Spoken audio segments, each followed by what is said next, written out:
Hello, in today's tutorial I'm going to show you how to create an architecture-based grid, um, but the main focus of it is the composition. So you can see strong evidence of negative positive space and things like rule of thirds, especially in here and here. It's really easy to see. And then also key elements of the images on intersection points. Okay, so you can see if you were to draw a third line down here and a third down here, you'd get that little corner of the window on that little intersection point. Okay, so they've all kind of have got strong compositional principles within them. Right, so let me just close that down. So what we need to do first is start editing your raw files. So if you took your photograph on Canon, they'd say CR2. If you took them on a Nikon, they'd say NEF. So what you need to do is drag your photograph into Photoshop. Now you could, if you wanted to, edit using the raw sliders, because you could change the exposure and you could change the clarity if you wanted to. But for this tutorial, what I'm going to do is I'm going to do it all in Nix Viveza. So I'm just going to ignore all this and I'm going to open the image up in Photoshop. And then you can decide whether to crop it before you edit it in Viveza or to do it afterwards. I think for now I'm going to crop it now, so I'm going to go to the crop tool and I want you to put in 10 by 10. And I want you to just move it a little bit. As soon as you do that, you'll have your thirds lines appear. And then you can move it, and then you can decide to put lots of sort of crucial information, like, you know, this point here on the rule of third. I think it's still a bit, probably a bit too big, so I'm just going to make it a tiny bit smaller, and then make sure that there's no way I'm going to be able to get it onto that intersection point. The composition's not going to be strong enough. But I think that being on the rule of third is going to be fine. So apply the transformation, go into filter, Nix, and Viveza 2. Okay, so you've got lots of different things you can do, different applications. So, and you can change the balance of the colours, but I don't want to do that. The main thing I want to deal with is just the four slides at the top: brightness, contrast, saturation, structure. Brightness obviously is going to make it lighter or darker. Contrast is either going to give you more or less contrast. Saturation can make it all the way black and white, or it's quite nice to have it. Can you see that kind of somewhere in between colour and black and white? And then structure, if you take it one way, it's going to make it soft focus, which is not what we want for architecture. We want it to be really sharp. But if you overdo it, it's going to look a bit too cartoony, and you can see, you know, it's losing quality. So you have to be a bit careful with it. So what I'll do is I will probably just decide, well, maybe just leave a bit of colour graph. But if you just want to deal with a particular area, say for example you don't think that the bricks are sharp enough or textured enough, you can go to click on your control point, click on the area you want to edit in the centre of it, a little circle will appear. That's the area that the changes are going to take place, so you can make that smaller or bigger. So for now, I don't want to be doing too much to the glass. I just want the texture of the bricks to be a bit sharper. So I'll just go to structure here, and then I'll just move that structure up. So you can see that that's changing inside that circle, but it doesn't affect the rest of the photograph. It stays exactly the same. You might think this is just a tiny bit too dark. We've lost too much information there. So back on the control point. Maybe make it a bit smaller, maybe brighten it up a bit, maybe move the structure.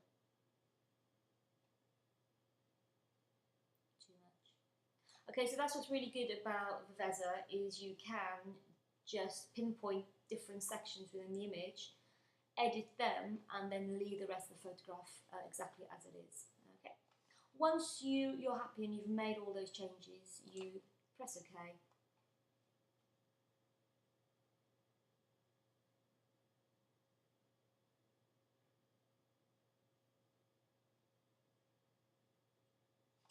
And then you can flatten it. And then if you go to image and image size,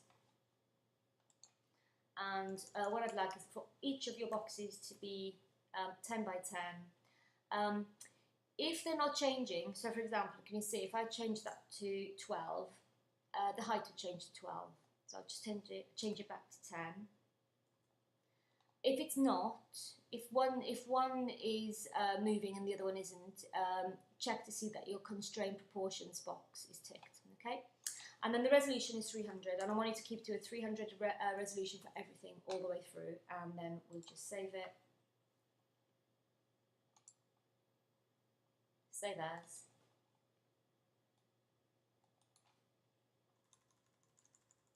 Okay, we'll call it.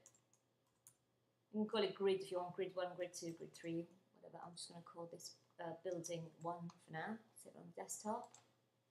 Okay.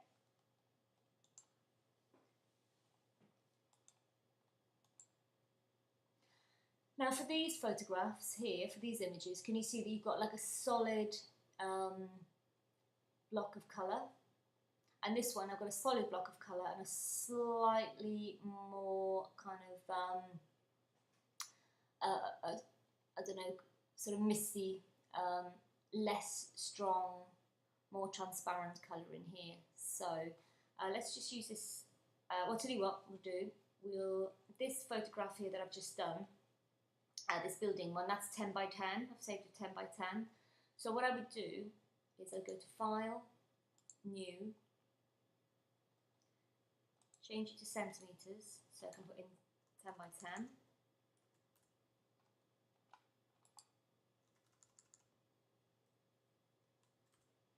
Again, resolution of 300. And OK that. Then click on this top box here. Choose the colour that you want, so you know you can have it. Be a bit careful with the colours. Some colours work and some don't. Blue and green and orange and red really work. Things like pink and purple and yellow don't work as well. So I'm just going to go down to, actually I'll just go back to that kind of turquoise colour. That's the colour. I'm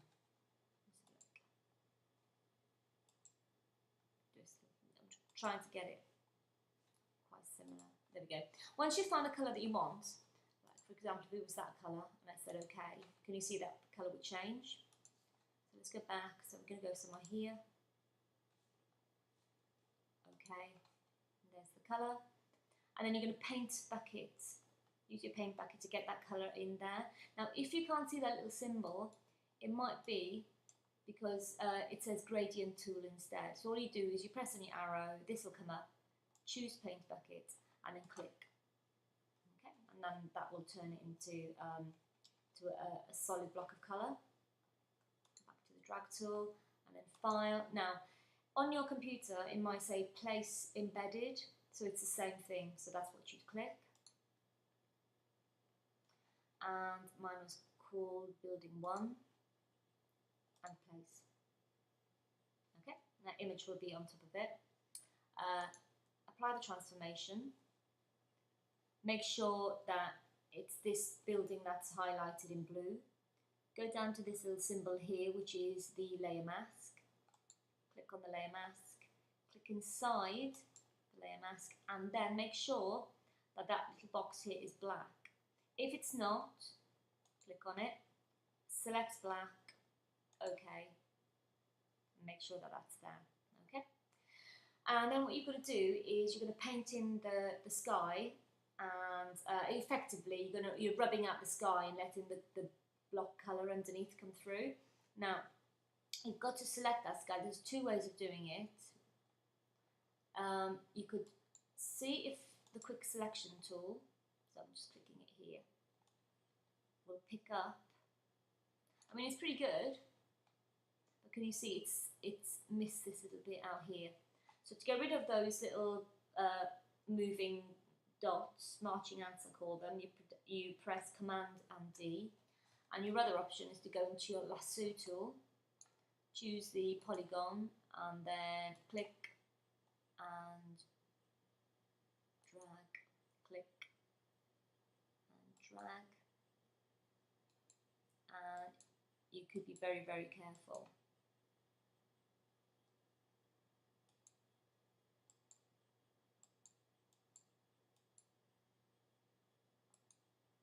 But I'm rushing it a bit, as you can see. So you get the idea, you would go around really, really carefully.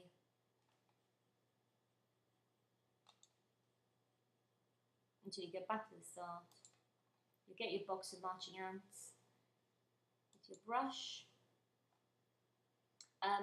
If it's, you know, you want it to be a decent size, so maybe you can make the size bigger. Maybe have it 100% hardness, doesn't matter. And then see up in opacity here, if you want it to be a solid block colour, move it all the way up to 100, and then you can paint in your solid sky. Okay, so get rid of those marching ants, Command and D, and then just show you quickly to have a reduced opacity. Let's go back to the lasso. I'm just going to do this really, really quickly. I'm not going to be accurate at all, so just go around here.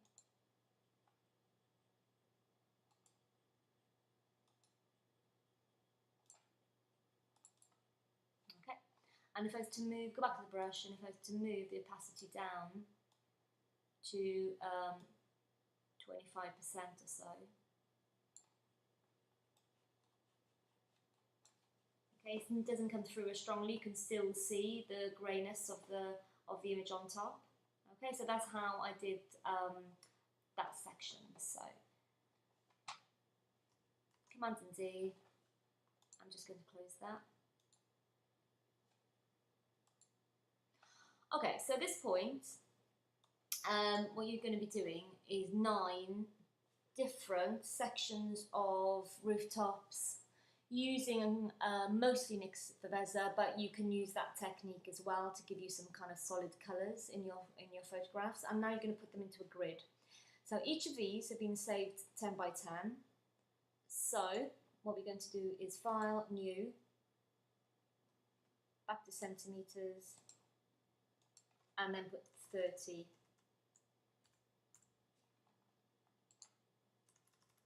by 30. Again, resolution 300. And OK. And then if your rulers aren't showing, let me just go back on the drag tool. If your rulers aren't showing, then go to View, make sure rulers are ticked. Then click with your, so you should be on the drag tool, the little black arrow, put it on the ruler itself, click and drag, and put one on the 10 centimetre line,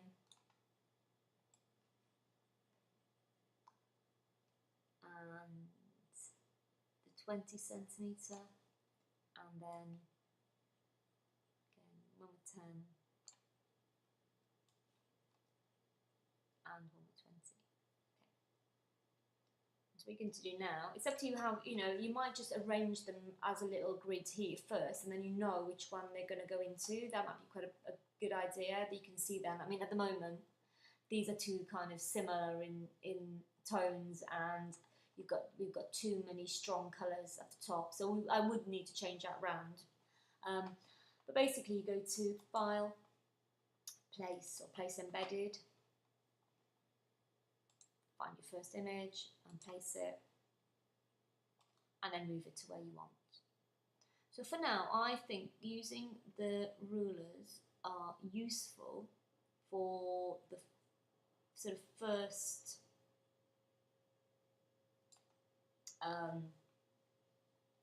sort of placement, but then they kind of sort of tend to get in the way. I think once you've got a couple in, you could take those rulers out, but just let's right on that ruler. Okay, that looks okay, and tick. You see, there's just a little bit in there. Now we could just remove that ruler there, and then File, Place.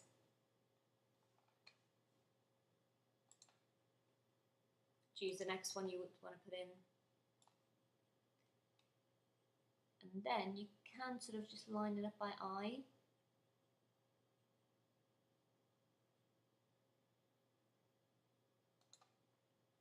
You kind of want to do that.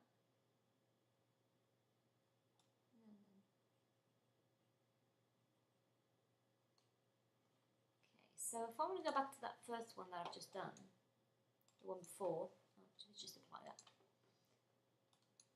You just click on it and then you can drag that one back in. Okay, can you see? So they're each on a different layer. So this one is the top left, and then this one is top middle. So now if I want to move top middle, I've got to click on the layer that controls it, and then I can move that one. And what I'm trying to do is avoid those little white lines. So what I'll do now is remove that ruler, and then File and Place.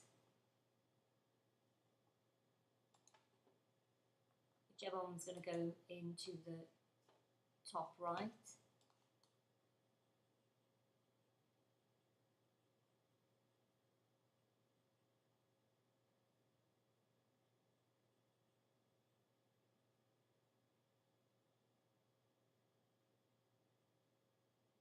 Okay, and take that, and then we can move that in. And then at this point, I would move away that ruler. Now, if you want to, okay, if you know what you're doing, you can just come back to the tutorial, whiz forward until you see that I've got all 9 boxes in, because I'm just going to do exactly the same sort of thing. So, File, Place, 4.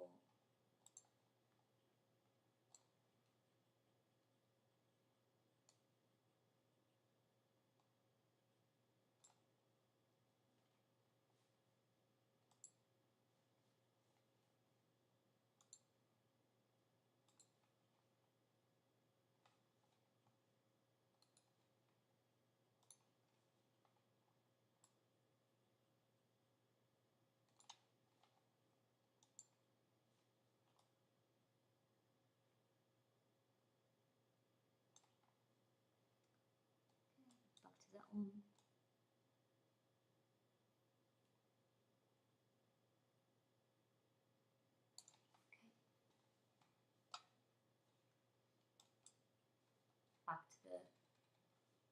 Back to the last layer I was on.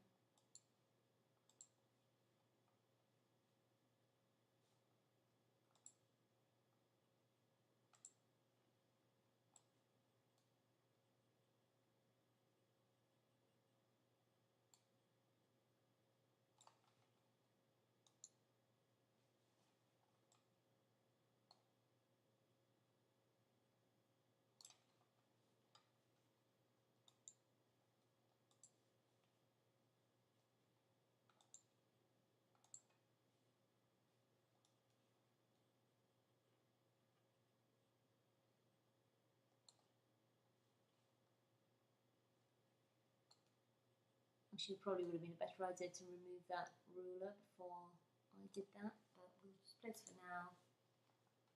Remove the ruler. Okay, that was fine.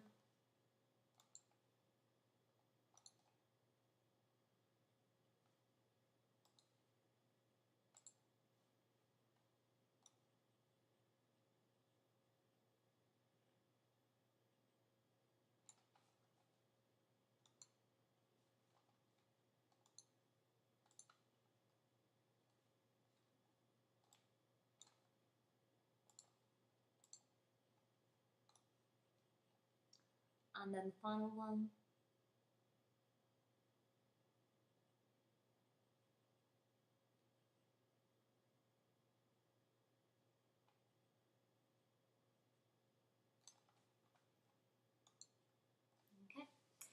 So at this point, because you've got them all on layers, you can still move them around. So if you wanted, for example, this one here to be moved there, you can still do that. You find it, you click on it, and then you can move it there, and then again you'd find the one that was there, click on that and move that. So if I don't want to do that, I'm just going to put that there.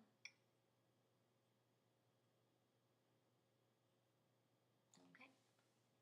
And then when you're happy that you've got everything in the right order, go to layer and flatten it.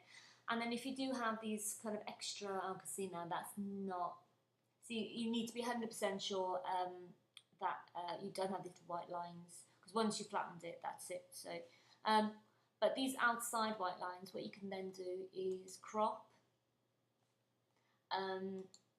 Make sure that snap and snap to aren't ticked. Okay, it'll make it harder for you.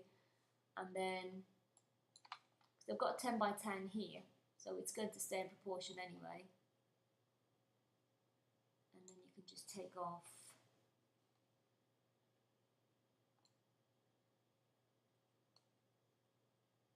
an odd little section, and then take that. You can still see it there, so crop.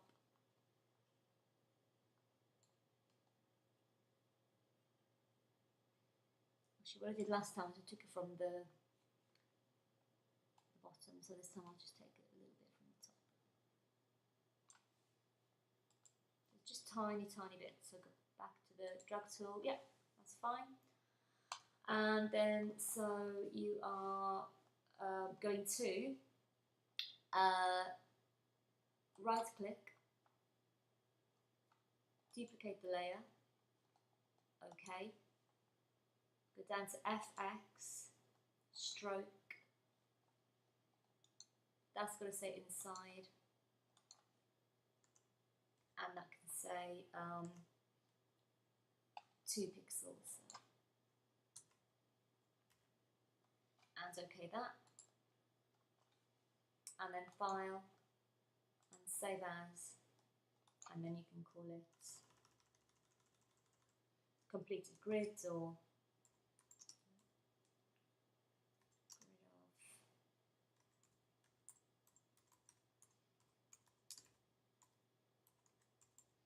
squares. Save it as a JPEG, and you can save it on your desktop or put it into your Apple Cart, and then just save that.